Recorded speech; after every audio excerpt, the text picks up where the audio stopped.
Hanging out with Clement on 702. Let's walk the talk. So for businesses that are already currently in operation, there are some hurdles as well for them. On page 2 of the Business Day newspaper, they are talking about the Public Service Commission and this report that they have published that states that state departments are still failing to settle invoices worth 1.7 billion rand within 30 days. I mean, you can give businesses as much capital and support as possible. If you're not going to be paying small enterprises in time, you are effectively destroying their businesses. I think why is government just failing to pay businesses within the stipulated 30-day period? Government different departments have cited many reasons, and we are aware that at times it is the ignorance of our officials, but in certain circumstances they will say, Minister, on this one we could not pay, because we do follow up after the National Treasury releases the report of who has not paid in 30 days. We do follow up with the respective departments. Then others will be saying, when Stella Trading got this business, she had submitted this bank account. By the time we went to pay, the bank account has changed. It's either it is closed or whatever, because again, the challenges that SMMEs go through, for them when they get an opportunity in government, at times they've never received an opportunity and the bank account is not functional, therefore they close it, which is why it requires, again, an ecosystem approach, engage the banks to understand how SMMEs work.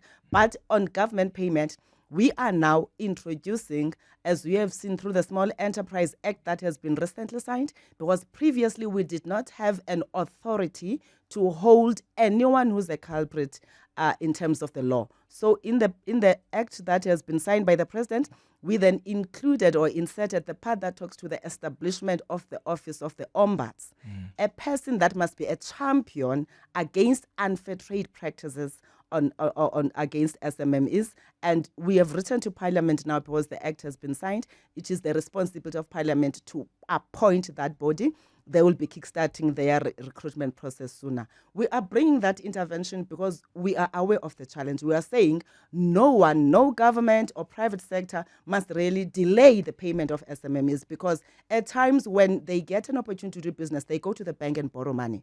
Now, when you don't pay, it means you are adding more bad in terms of the interest that they have to incur, let alone paying for staff and other things. Operational things. Some of them depend on that money to just run their operations. So this ombud you're talking about, what are going to be their responsibilities? So can a small business also complain about the issue of red tape? Because that's another thing that's a hindrance.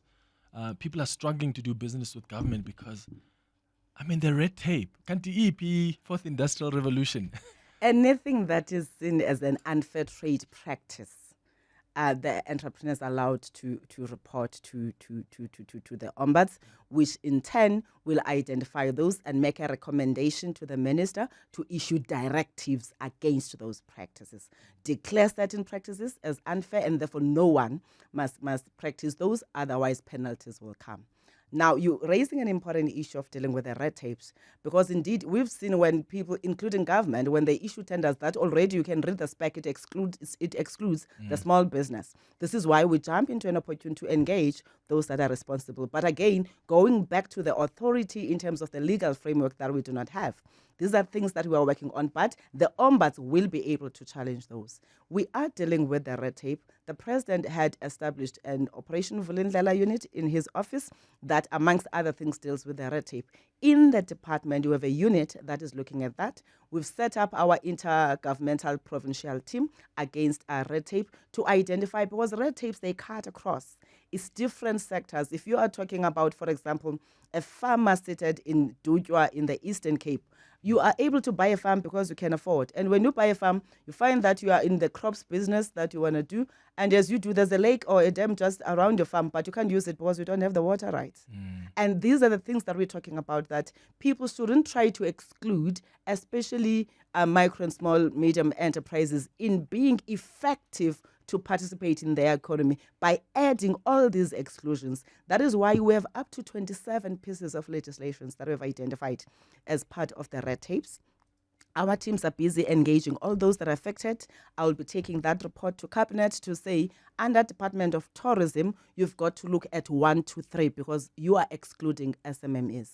Under the Department of Energy, 1, 2, 3, for example, the popular thing that people are talking about because of the solar installations, if you had seen the requirements that were put there, including certain fees that they had to have before they are recognized by the banks that they can install the solars in people's households. We've dealt with, and the Department of Labor has removed that. We engaged with the Minister of Electricity. And many others, as I'm saying, others are within the law. The other one that is critical is that is the one that talks to the licensing. The Businesses Act gives that authority to municipalities. But the question that you are faced with, or the challenge that you are faced with, do the officials responsible in those municipalities understand the licensing processes? Which is why you will see people saying, we have applied, it took me 3 months, it took me 4 months to get a permit. And then that's not the fault of a business. It's the fault of the licensing authority that they're delaying, because it talks to a framework.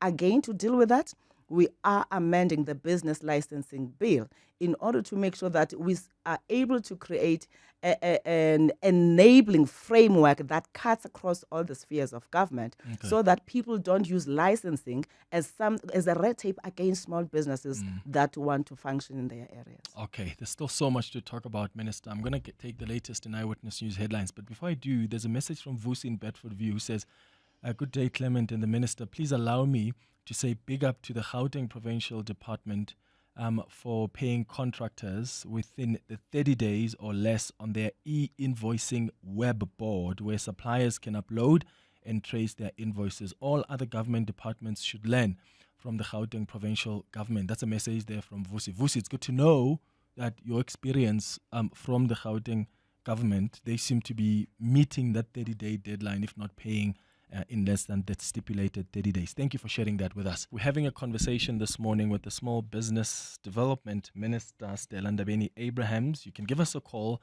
to join this conversation on 011-883-0702 or send a WhatsApp on 072-702-1702. Before I go to the WhatsApps, Minister, I want to just talk a bit about the department and whether or not it's got the necessary legislation to empower its work. Is that sorted now? We are sorting it out. We have, as I said, we have the Small Enterprise Act now that has given us authority. Now to deal with the other licensing issues, we are amending the Businesses Act, as I indicated earlier. And all of those acts, remember, we don't just amend the legislation. We're looking at what is that we want to address. What is the challenge? So it depends on the challenge that is there. If there's a need for a new legislation, when we interact and see how the SMMEs are participating in the economy, we'll have to introduce a new one. So a legislation is an ongoing thing, but now to give authority to the department, the second critical one is the one that I spoke about, the business licensing bill, because now we've managed to insert, at least on certain aspects, through the Small Enterprise Act. So how has the business then been operating? How long has the small business development been around? We're 10 at years? 10 now. So how are you operating without an organogram or a legislation that guides the department? Well, when a president, as empowered by the Constitution, proclaims, a president has a right to establish and disestablish government departments. Just like he has created recently the Department of Energy, which is electricity, which was never there because he has those powers according to the law. Then what must follow is the administrative process that must then give this department an authority legally in the event it could be challenged when it's undertaking certain responsibilities. Okay. For example, in my portfolio where I'm at before I came, the department tried to issue directives through my predecessor against Spaza Shop's ownership and all of that. And those directives were taken to court and challenged, and then the court ruled against us because by law, the Businesses Act gives that authority to municipalities. But in 10 years, how are we not sorting that out? We, as I said, we just have the Small Enterprise take 10 Act. years. Well, it shouldn't take 10 years, I agree. But if you understand, Clement, the process of making a law in this country, it takes 3 years. And 3 then years there's public is the 3 years consultation. minimum 3 years. I arrived in the portfolio in 2021. We started the amendment of the Small Enterprise Act to include certain aspects. We started it in the following year in 2022. And we had to keep on begging people, lobbying everyone to say it's important for the sector. That's why we undertook road shows, so that by the time public hearings are undertaken by Parliament, people already understand what we want to achieve. Because when you're trying to introduce a legislation or whatever aspect in the legislation, there are those that are always ready to challenge it. Yeah. So we had to make sure that before Parliament undertakes all that process, there's enough consultation. Just as the department, you're thinking about passing a legislation, there's 30 days that you must take 60 days that you must take for consultation. You undergo lots of processes in the department, consultations with government first before you take it to cabinet, and there's the processes for the state law advisors before you take it to cabinet. After cabinet approval, then you issue the gazette. Then South Africans make inputs. Then after 60 days, you must insert or incorporate the inputs, take it back to cabinet to approve, then take it to Parliament. Parliament take their time to deliberate on the bill because they must also satisfy themselves with everything, then go on consultations. Those take too long until a bill is approved. Sure. 10 years, eh? Okay, but how does that hinder you as the Minister of Small Business Development if you don't have that authority? Is it only when it comes to the legal challenges towards the department or vice versa? It is only. Is that the only limitation? That's the only limitation when you want to intervene specifically or want to do certain things, because the department is there to coordinate all the work around entrepreneurship in South Africa, which is why we are coordinating. We're not waiting for the legislation. So that's why it's important to interact with the different spheres of government and stakeholders. And right now, for example, I spoke about the licensing component. We're not folding arms. We have established intergovernmental provincial task teams that involve the different stakeholders that are involved in licensing to say, come on board Department of Labor, come on board Department of Home Affairs, COGTA, and the municipalities. You have seen the white paper that Minister Mutsoaledi passed, because we're trying to deal with the issue of illegal foreign owners of the businesses in our area, because that's a Home Affairs issue, not a Department of Small Business issue. Again, if you go to COGTA, the minister, because the Businesses Act and their own act as local government, they're empowered in terms of driving local economic growth and development in their areas. So she's able to issue directives around empowering small businesses and spaza shops that belong into that category. So how can you intervene through this act? What space does it give you to intervene in the township economy and ensure that you deal with the ownership of these spaza shops in the country? The Business Licensing Act that I'm talking about, that's where I'm saying we're able to set up a framework. That's what we are proposing, that the department must be given an opportunity to set up a licensing framework. As I said, other people are excluded through the framework that is being there.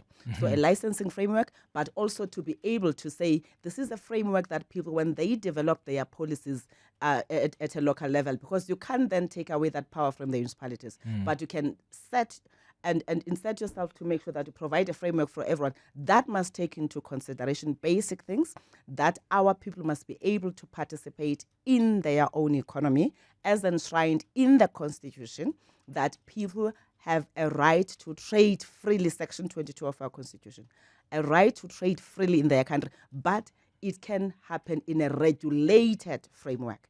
So we are bringing that regulated framework that must enable those that will be licensing to say 70% must be reserved for South Africans in certain sectors, 30% can be given to non-South Africans, or 20% to South Africans because the market is outside South Africa. Yeah, I hope that's not going to take another 10 years. But there's already legislation now that can be implemented to deal with the township economy.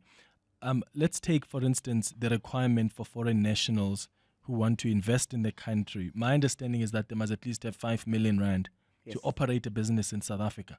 Let's be honest, that's not happening in practice. That's not a township economy. That's an immigration issue that the Department of Home Affairs, as the only department that has a responsibility to say you can come to South Africa for to set up a business. Now, if you're coming to set up a business, it means you must obtain a business visa.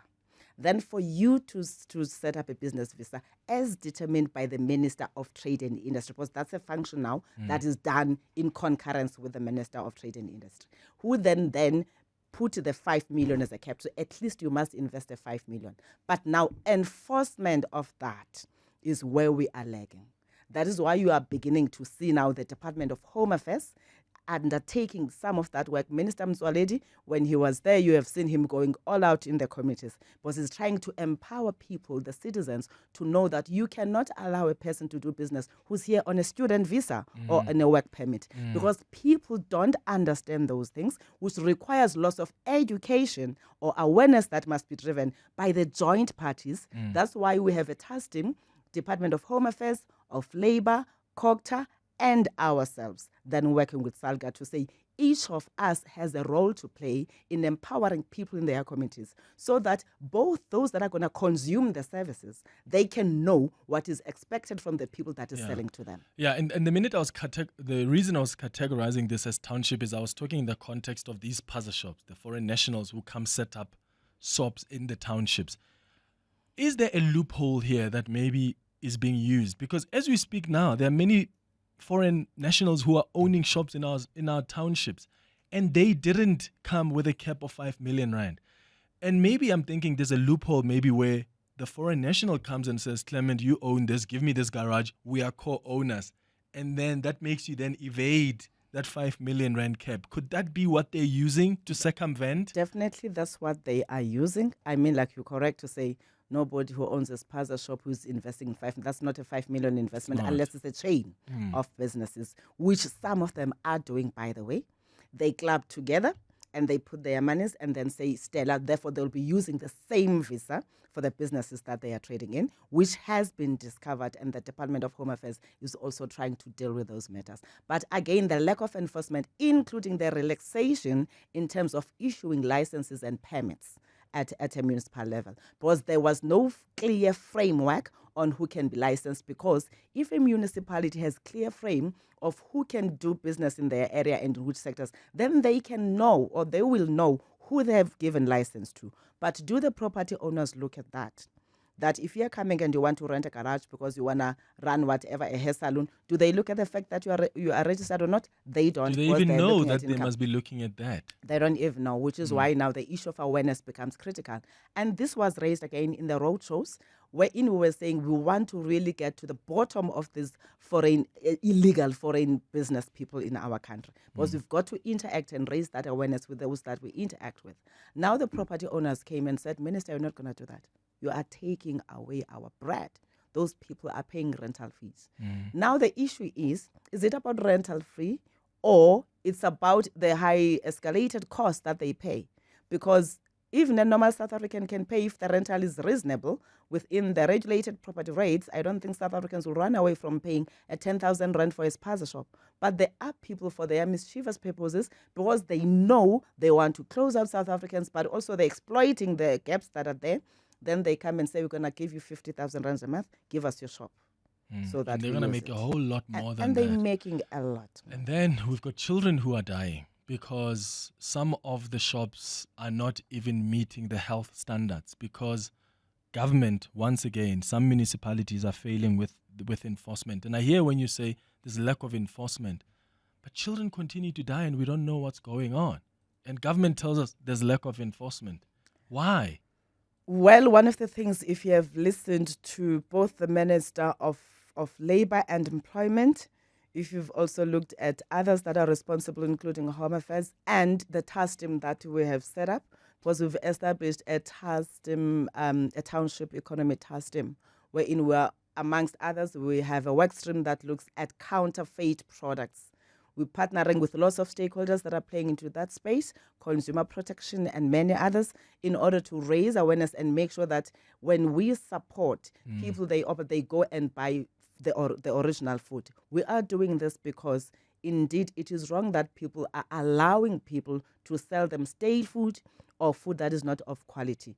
Now, again, back to the mandates. The mandate to inspect food, or the health inspectors, they are placed at the district municipalities and metros, local government once more. Is there capacity on that?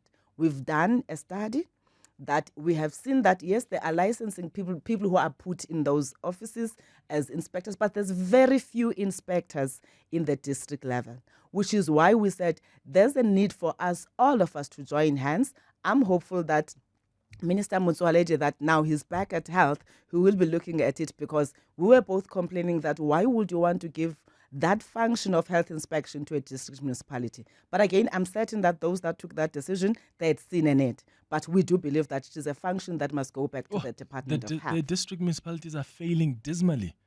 They are. So something has got to give. I want to quickly take some calls. Minister, if you can please put on your headphones for me. Let's start with these WhatsApp voice notes, Abel, and then we'll go to the calls. Lucas Lehlogonolo Lerato, I'll come to you in a moment. Morning, Clement and the Minister. Cyril here from Randfontein. I just want to find out. I've also gone to one of these funding houses. GEP is the one that I approached, and they keep telling me that they do not have funds available as yet to assist us. So can we get a bit of clarity on that? Good morning, Clement. Clement, can you please ask the Minister, entities like NYDA and CIFA, they currently do not have a funding model for e-hailing drivers that would like to own their own vehicles instead of renting at high costs and so forth, who have registered businesses. What can we do?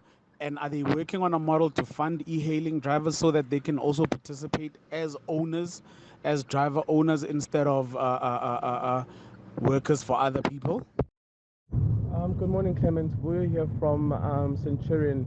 I'm happy that the minister's there. And the issue with foreign-owned spaza shop is that it's not only in the township. So I originally come from the East Rand. So if you look at small towns such as Donota and Springs, you're finding a lot of foreign-owned businesses whereby they've cannibalized those CBDs, and there's no space for new small businesses to enter. So the issue is not only in the townships. The issue is also around these towns, which are far-flung from the main city centers, whereby these foreign-owned shops are still cannibalizing the industry, and there's no space to do anything. I mean, you try opening up a business there, you'll quickly close it down because you'll be told that this is strictly for Somalians or Ethiopians, as is the case in Donata. So I'm really hoping that government can actually come to the party and sort this out. Thank you. All right, thank you for your WhatsApp voice notes. Minister, let's deal with these three first issues quickly and then go to the cause. DFIs do run out of funds because we operate in an environment that would be like this year you have 200 million to disperse. That is approved by National Treasury. Then depending on the profit you make as the DFI, then you're able to increase that pack. And the profit depends on the behavior pattern of payment by the entrepreneurs. So, for example, at CIFA, we have said we don't like litigating small businesses that are not able to pay us. Let them rather come and negotiate payment terms. It means if you were paying 200 rands and now you're saying you can no longer afford, and there's evidence that you can no longer afford, we allow you to pay 100 rands. We extend the term of payment. That has an impact on your loan performance book now. It means the amount that you can give out to the entrepreneurs will be little as compared to what we had said you're going to do, because there's no return on investment. Okay. But we are trying to address that gap.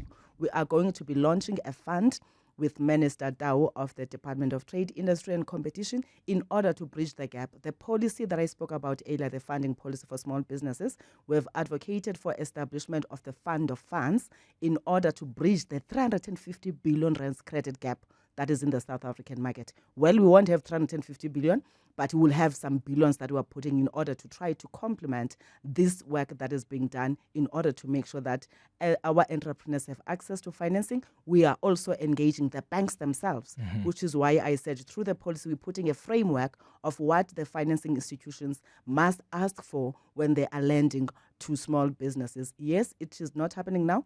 We are hopeful that by the end of the year, we would have launched the fund. And as I said, we are finalizing engagements with the banks, including the creation of the movable asset collateral registry, wherein they say we want 10% or surety. Okay. Now we're introducing new things that if you have a car as a business that is paid up, why can't you use that? And then you'll be given money. Okay. So all of those will enable then the reach in terms of the access of the finance that you are complaining about. And the issue on the e-hailing? On the e-hailing, yes, there are new business models that were coming up because it is a new industry, and these DFIs have been there long before e-hailing. So some of them are still operating under the traditional businesses that were there. So we're introducing those. The new agency, SIFTA, is looking at those. I'm certain that by June or when I go to the next budget vote speech, we'll be able to say this is the model and the new other entrants that we're introducing. The foreign businesses in small towns, it is true, which is why we're engaging all of them. When we refer to township, there's a particular definition that we are putting because small towns are categorized under township economy. And we are working with the traditional leaders even in those areas and other people. We are also investing in property so that even the small-scale property people can partner with us and get funding to build these complexes that are being occupied. Yeah. But now those properties are privately owned, the ones that are there. So we cannot dictate to Stella, who sells a business, go Ahmed. Yeah. Okay, quickly, Lerato, a quick one in Johannesburg. You're a small business owner. What's been your experience? Good morning. Yes, good morning, Clement, and good morning, Minister. Thank you so much for taking my call. So we run a business that is quite successful. We are in the tourism business, and we basically bring in international tourists from Germany who come through to South Africa. So we started the business, we used our own funding, we were able to market ourselves at the ITB Berlin, which is international, as well as locally. So the good thing about it is that we were able to increase in terms of the number of guests that want to work with us. So now we sat with the dilemma where we needed to expand. And when we expand, we need to get to employ more people and to get additional vehicles. So we reached out to SIFA in terms of assisting in getting us this grant because we do have all the required documents. But however, it's like there's a lot of red tape. We keep being sent from pillar to post, or they take forever to come back, and we keep following up, and there seems like there's no follow through. So my challenge is, even when you have every single document that is required, and you meet all of the expectations, and in certain aspects you exceed it, you still don't get through to them, and you're still not able to be assisted. Yeah. It's months now. Yeah, I mean, the criteria then is not logical. If you've got the relevant documentation, why is it still difficult? Lerato, thank you. The minister will respond to that. Can Lucas? I just ask Lerato sure. clarity? Yeah. The application, was it done to SIDA or SIFA? Yeah.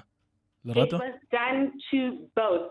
So it started off at CEDA, and then from CEDA, they checked to make sure that all of the documents are in order, and then it went to SIFA. Okay, thank you, Sis. All right, yeah. Leshongonola, you calling from Midrand. Hi, quickly. Good morning, Madam Major. Good morning to the minister. Sure, go ahead, brother. Minister, I just want to add on what the lady is saying in regard with funding. I do believe that this funding models works, Minister. The only funding model that works in our country, Minister, is to establish a state-owned bank. I'll take myself as an example. Madam Major knows very well I run around in business. I'm a self-made marketing guru. I didn't even go to school for this thing, but I know how to do it. I know how to get clients. But the thing is that we don't have support, Minister. And even the question of we don't only need support in funding, Minister. Funding is important, yes. But what is funding to me when I don't know some of the admin of the business of our run? I might be my marketing guru, but I know about the admin and all of that. If the department can organize workshops on how to teach us before you even give us funding, how to teach us the other things that we don't know in the business. You understand? If you can do that, look into that setting up workshops, then that I think we go in somewhere. Okay, got it, Leshongonola. Minister? Clocks, let me tell you that we do provide training support to entrepreneurs. We run lots of those workshops. Even if you can go to our social media right now, you will see that there are somewhere doing some training because we have branches in almost the towns in the country, in almost all the towns. So there's different programs, even those that are reaching out. For example, we had a group of doctors who requested that we assist them because doctors are also micro businesses. So when they need support on the business aspect, because you are correct to say you can be a marketing group, but that does not make you a business person. So we do provide, that's what we refer to as the business development support, which is what I said we are enhancing this time, because most business people are failing because they've not undergone through that process. It's the pre-investment before we give you support, whether it's financial or non-financial, and then it's the post-investment so that you can stay on in the business to get mentoring. So we do provide that. Do reach out to your nearest CEDA team. As I said, you can follow them on social media so that you can check where will they be.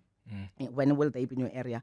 Whilst I agree with the sentiment that a state-owned bank can be a solution, but again, it's a bank. The Prudential Authority will be there in terms of the obligations to the bank, which is what I'm saying we continue to engage just for financing, irrespective whether you are a bank institution or a non-bank institution, as long as you are providing financing. Because the critical thing is to deal with these aspects that are set by the authority, to say these are developmental finance institutions, not commercial banks as they are treated as commercial banks. Again, we are engaging on that. We're dealing with that. Hopefully by next year, things will be resolved when we go to our budget vote.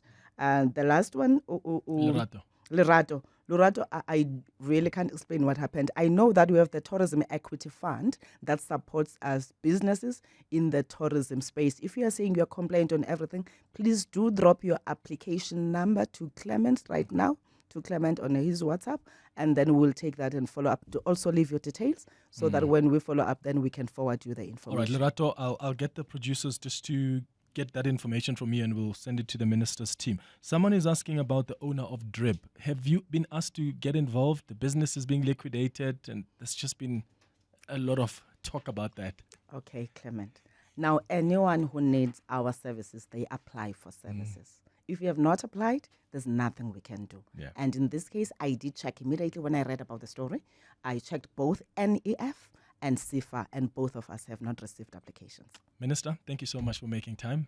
We should bring you back because there's so much to talk about this department. It's crucial for job creation and economic growth. I hope we can have you for part 2 of this conversation. Definitely, you're going to have us. All right, it's 11 o'clock. Hanging out with Clement on 702. Let's walk the talk.